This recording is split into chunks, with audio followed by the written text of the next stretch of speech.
बाबा ने जब दादी जानकी को एक बारी मिले थे, मुरली के बाद जब दादी उससे मुलाकात होती है तो एक चिटचैट हुई थी अव्यक्त बाबा और दादियों के बीच में। तो दादी ने बाबा को पूछा था कि बाबा, परिवर्तन हो रहा है लेकिन इतना तेजी से नहीं हो रहा है, क्यों? तो बाबा ने बहुत अच्छा जवाब दिया कि इसके दो कारण हैं। एक है मन की हलचल, चंचल होता है ना मन, एकाग्रता में ठहर नहीं सकते हैं, कंसंट्रेशन पावर की कमी है। दूसरा है दृढ़ता।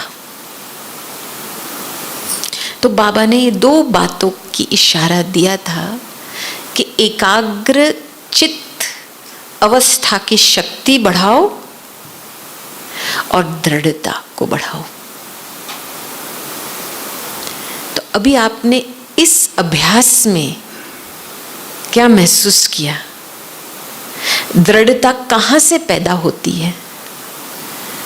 दृढ़ता अभिमान से पैदा नहीं होती है कि मैं करके दिखाऊंगा, मैं देखूंगा। फोर्स वाली बात नहीं है ये अंदर जब आत्म विश्वास करके आत्मा की ताकत को महसूस करते हैं, वो ताकत बोलती है ना कि ये मैं हूं।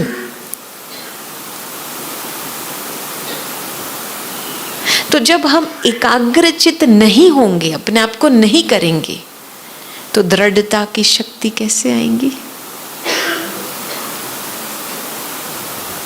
समझ में आई बात?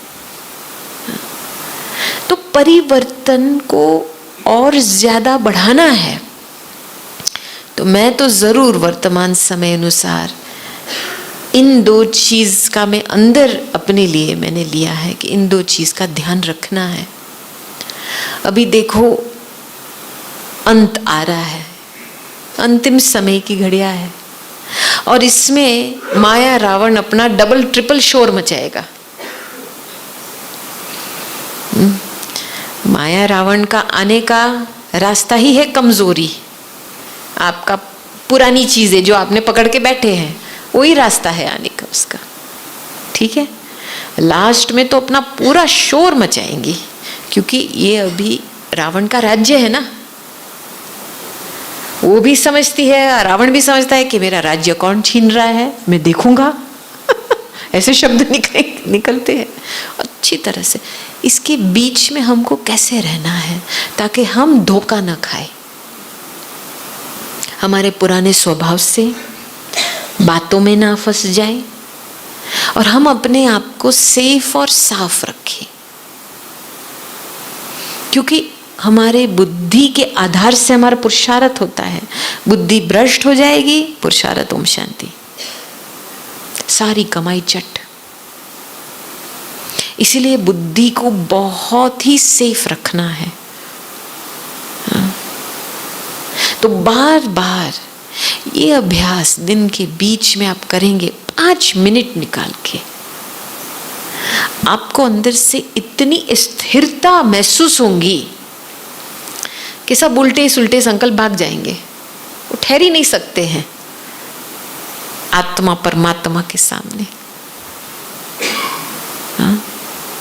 जब मैंपन कुछ नहीं है, मेरापन कुछ नहीं है, तो माया कैसे आ सकती है? अंदर से रिएक्शन कैसे शुरू हो सकता है?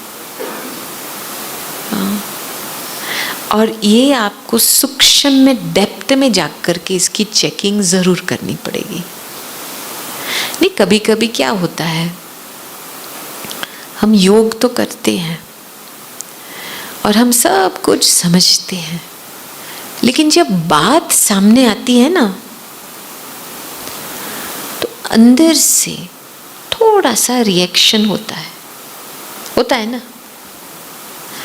और ये जो स्मृति की लकीर जो बाबा ने हमको बांध के रखा है कि बच्ची या बच्चा आत्मा परमात्मा की स्मृति में रहना है। मैं आत्मा और मेरा बाबा, बस इसकी छत्रछाया में रहना, एक लकीर के अंदर रहना है।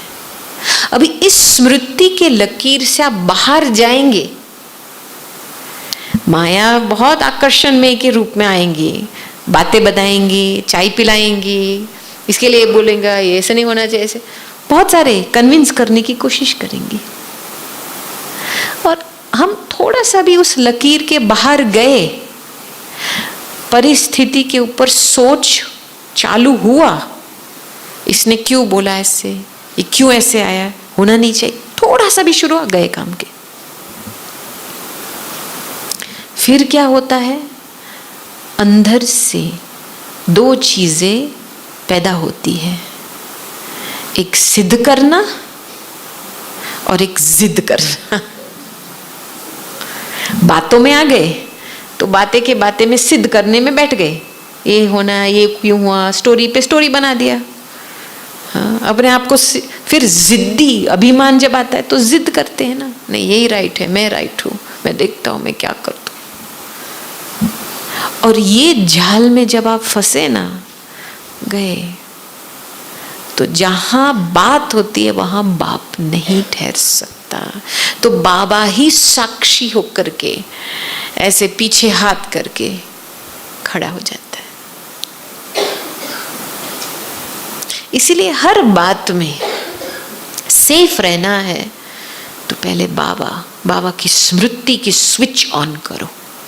मैं कौन हूं, मैं किसकी हूं, मैं कहां से आई हूं। भले बीच बीच में अभिमान अपना बोलता रहे, नहीं नहीं नहीं, आपको बताना चाहिए ना सभी को क्या हुआ है आपके साथ, वो करना है, नहीं नहीं नहीं, बहुत सारी बातें आएंगी, रोक दो इसको बीच में। मैं कौन हूं, मैं किसकी हूं, मैं कहां से आई हूं।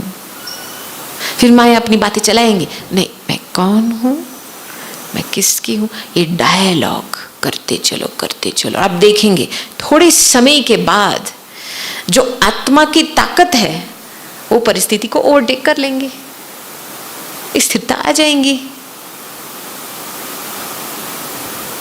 माया इस तरफ खींच रही है, हमको इस तरफ जाना है, बाबा की तरफ जाना है। तो ये जो आंतरिक शांति की शक्ति की गिफ्ट हमको यहां मिल रही है, उसको बढ़ाने के लिए बहुत अटेंशन चाहिए अंदर। Join Power of Sakash. Please subscribe कीजिए Power of Sakash YouTube channel and press bell icon ईश्वरीय महावाक्यों के लिए, महारथियों की पावरफुल क्लास और कमेंट्री सुनने के लिए। ओम शांति।